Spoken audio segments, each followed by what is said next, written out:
Hello, boys and girls, and welcome to Storytime with Mrs. Thomas. Today's story is Caps for Sale, written by Esphyr Slobodkina. Before we get started, I'd like to introduce two vocabulary terms. The first is peddler.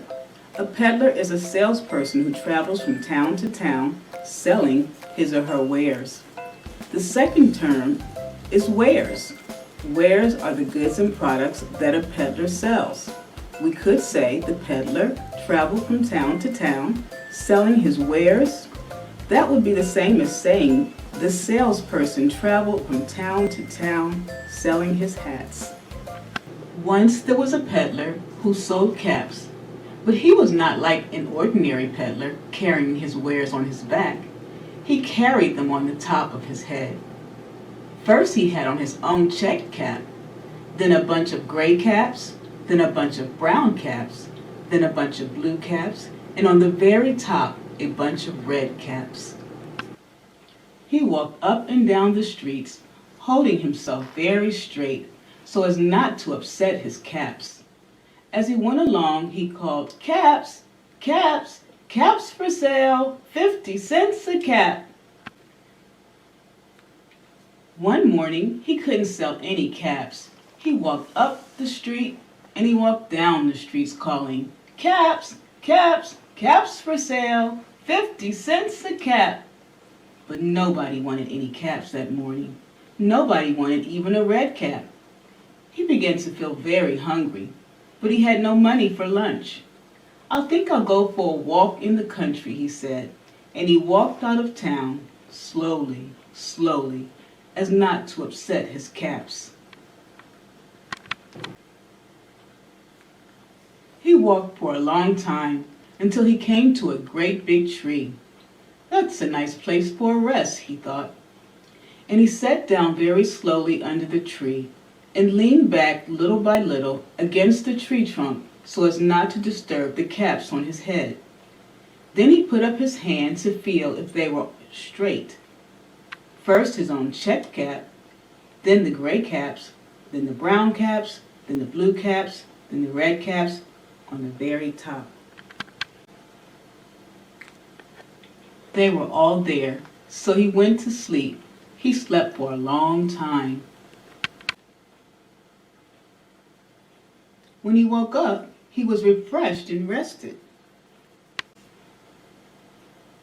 But before standing up, he felt with his hand to make sure all his caps were in the right place. All he felt was his own checked cap. He looked to the right of him, no caps. He looked to the left of him, no caps. He looked in back of him, no caps. He looked behind the tree, no caps. Then he looked up into the tree, and what do you think he saw? On every branch there sat a monkey. On every monkey was a gray or a brown or a blue or a red cap. The peddler looked at the monkeys. The monkeys looked at the peddler. He didn't know what to do. Finally, he spoke to them. "You monkeys, you," he said, shaking a finger at them. "You give me back my caps." But the monkeys only shook their fingers back at him and said, "Tss, tss, tss, tss." This made the peddler angry, so he shook both hands at them and said, "You monkeys, you give me back my caps." But the monkeys only shook both their hands back at him and said, "Tss, tss, tss." Now he felt quite angry. He stamped his foot and he said, "You monkeys, you better give me back my caps."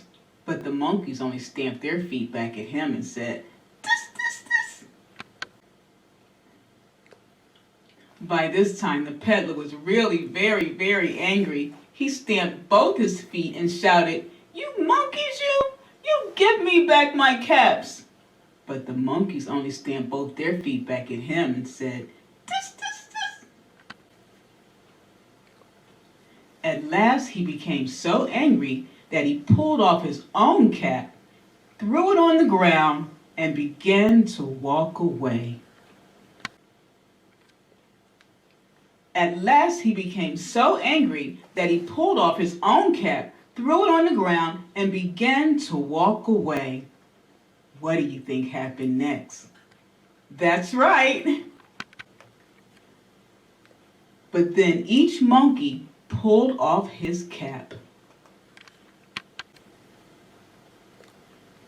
And all the gray caps, and all the brown caps, and all the blue caps, and all the red caps came flying down out of the tree.